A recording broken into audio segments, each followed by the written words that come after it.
আসসালামু আলাইকুম ওরহমতুল্লাহি ওয়াবারাকাতুহ। ডিয়ার ভিউয়ার্স, আমাদের চ্যানেলটি সাবস্ক্রাইব করুন, লাইক এবং কমেন্ট করুন প্লিজ। তুমি আমার থাকো যখন, জীবন হয়ে যায় তুলনাবিহীন। তোমার রহম সারা জীবন, সে তো সম্পূর্ণ অর্থহীন। তুমি আমার, তুমি সবার রব যে, তুমি সারা মাখলুকাতের। আমি শুধু ভাবি আমার কথা, কবে তোমায় পাবো আপন করে। আল্লাহু আল্লাহু আল্লাহু আল্লাহ। মেঘের ডানায় বসে ভাবছি তোমায়, দেখছি তোমার বিশালতা, দেখছি তোমার বিশালতা। কেমন করে তুমি সাজালে ধরা, ভাবার বুঝি নেই ক্ষমতা। ভাবতেও চাই না আমি যে কিছু, যদি পেয়ে যাই আমি শুধু তোমাকে। তুমি আমার, তুমি সবার রব যে, তুমি সারা মাখলুকাতের। আমি শুধু ভাবি আমার কথা, কবে পাবো তোমায় আপন করে। লা ইলাহা ইল্লাল্লাহু, লা ইলাহা ইল্লাল্লাহ, লা ইলাহা ইল্লাল্লাহু, লা ইলাহা ইল্লাল্লাহ। ক্ষণিকের জীবনে পথ চলছি, কিছু সুখ কিছু দুঃখ কষ্ট নিয়ে। অভিমান নেই কোনো কিছুতে আমার, চোখ বুজলে যদি পাই তোমাকে, সেই তো আমার পরম চাওয়া। চরম পাওয়া হবে পেলে তোমাকে। তুমি আমার, তুমি সবার রব যে, তুমি সারা মাখলুকাতের। আমি শুধু ভাবি আমার কথা, কবে পাবো তোমায় আপন করে। লা ইলাহা ইল্লাল্লাহু, লা ইলাহা ইল্লাল্লাহ, লা ইলাহা ইল্লাল্লাহু, লা ইলাহা ইল্লাল্লাহ, লা ইলাহা ইল্লাল্লাহু মুহাম্মাদুর রাসূলুল্লাহ। হ্যালো ফ্রেন্ডস, আসসালামু আলাইকুম। কেমন আছেন সবাই? আই হোপ যে যেখানেই থাকেন না কেন সবাই অনেক অনেক ভালো আছেন, আর আমরাও বেশ ভালো আছি আলহামদুলিল্লাহ। আর সবাইকে ডেকে নিচ্ছি আজকের আমার নতুন ভিডিওতে। দেখা যাক আজকে কি রেখেছি আপনাদের জন্যে আমি আমার এই ব্লগে। আশা করছি কার্পণ্যতা না করে ছোট্ট একটি লাইক দিয়ে ভিডিওটি কন্টিনিউ করবেন। তো চলুন দেখা যাক সামনের দিকে কি কি আছে ভিডিওতে। সকালে ঘুম থেকে উঠে তারপরে ফ্রেশ হয়ে বাচ্চার জন্য একটু নুডলস বানিয়ে নিলাম, কারণ বাচ্চা গতকাল থেকে কোনো খাবার খেতে চাচ্ছে না। তাই জন্য আমি নুডলস এবং পাস্তা এই দুটি উপকরণ একসাথে সেদ্ধ করে নিয়ে তারপরে তেলের ভিতরে পেঁয়াজ কিছুক্ষণ নেড়ে চেড়ে 2 মিনিট রান্না করে তার ভিতরে ডিম ছেড়ে দিয়েছি নুডলসের মশলাটি এবং সেদ্ধ করা পাস্তা এবং নুডলস দিয়ে নেড়ে চেড়ে রান্না করেছি আরও 2 মিনিট। এভাবে মজাদার রান্না আমার তৈরি হয়ে গেল নুডলসের। বাচ্চাদেরকেই খেতে দিয়ে দিলাম, বাচ্চারা বেশ মজা করে খেয়ে নিচ্ছে। কেন জানেন আজকে এরকমের উপকরণে রান্না করলাম নুডলস?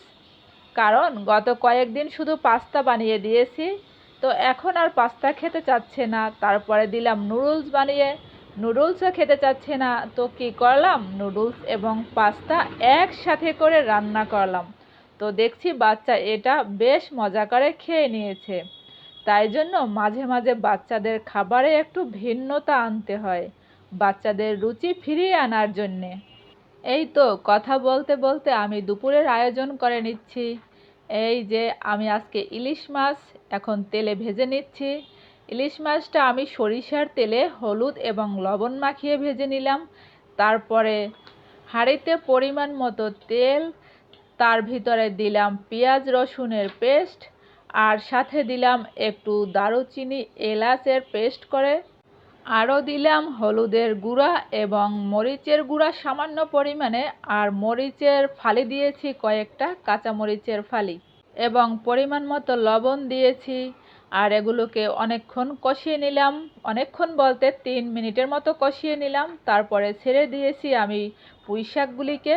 পুঁই শাক দেওয়ার পরে আমি পুঁই শাকটাকে সমস্ত মশলার উপকরণের সাথে একসাথে নেড়েচেড়ে রান্না করেছি আরও 2-3 মিনিট। তারপরে পরিমাণ মতো পানি দিয়ে তার ভিতরে মাছগুলি ছেড়ে দিয়ে আমার রান্না হয়ে গেছে পুঁই শাক ইলিশের দারুণ রেসিপি। আর এখন আমি করছি পেঁপের বাহারি ভর্তা। তাই জন্য বেশ কিছু পেঁপে আমি ছোলা ছাড়িয়ে কিছুটা লবণ দিয়ে সিদ্ধ করে নিয়েছি। তারপরে হাত দিয়েই আমি এগুলোকে পেস্ট করে নিয়েছি। ব্লেন্ডারে করার প্রয়োজন হয়নি আমার, কারণ সিদ্ধ হয় একেবারে সফট হয়ে গেছে। তাই জন্য হাতে পেস্ট করে এবং কড়াই পরিমাণ মতো তেল দিয়ে তার ভিতরে বেশ কিছুটা পেঁয়াজ কুচি দিয়েছি, সামান্য রসুন কুচি, আর দিয়েছি কয়েকটা কাঁচামরিচের ফালি। এর ভিতরে পেঁপেটাকে আমি ছেড়ে দিয়েছি আর তার ভিতরে দিলাম বেশ কিছুটা হলুদের গুঁড়া পরিমাণ মতো। তারপরে নেড়ে চেড়ে রান্না করলাম আমি আরও 7-8 মিনিটের মতো। ব্যাস হয়ে গেছে আমার পেঁপের বাহারি ভর্তা। আর এই ভর্তাটা খেতে এত স্বাদ, এত মজাদার যে না খেলে বুঝতেই পারবেন না। আর এটা আমার নানি শিখিয়েছে আমাকে এই পেঁপে বাহারি রেসিপিটা। এটা দারুণ মজার রেসিপি।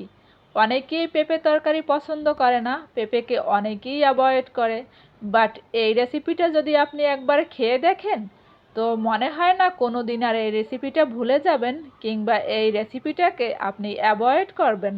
আর যদি এর সাথে কিছুটা ধনিয়া পাতা অ্যাড করা যেত না, এর স্বাদটা আরও বহুগুণ বেড়ে যেত। কিন্তু দুঃখের বিষয় আমার কাছে ধনিয়া পাতা ছিল না, তাই আমি এতে দিতেও পারিনি। যাই হোক, তবুও এটা অনেক মজাদার। আশা করি প্রিয় ভিউয়ার্স একদিন এটা করে খেয়ে দেখবেন আর সাথে আমাকে কমেন্ট করে জানাবেন। আর আমি আশা করছি নিশ্চয়ই আপনি আমাকে বাহবা দিতে ভুলবেন না। ডিয়ার ভিউয়ার্স, আশা করছি আপনি আমার ছোট্ট চ্যানেলটিকে সাবস্ক্রাইব করে নেবেন। এখানেই আমি আপনাকে সকাল সন্ধ্যা ফুলের শুভেচ্ছা জানিয়ে বিদায় নিচ্ছি। আল্লাহ হাফেজ। আসসালামু আলাইকুম।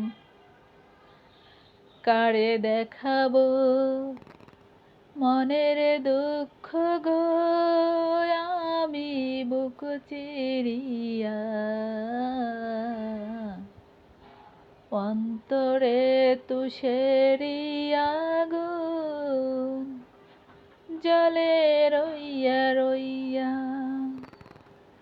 কারে দেখাবো মনের দুঃখ গো, আমি বুক চিরিয়া অন্তরে তুষেরি আগুন জলে রইয়া রইয়া। কথা ছিল সঙ্গে নিব, সঙ্গে আমার নাহি নিল গো। কথা ছিল ঘর বান্ধিব বন্ধুর সনে, কত আশা ছিল মনে গো। ঘর বান্ধিব বন্ধুর সনে, কত আশা ছিল মনে গো। ভাঙিল আদরের জোড়া, ভাঙিল আদরের জোড়া, কি যে গেল হইয়া জলে রইয়া রইয়া। কারে দেখাবো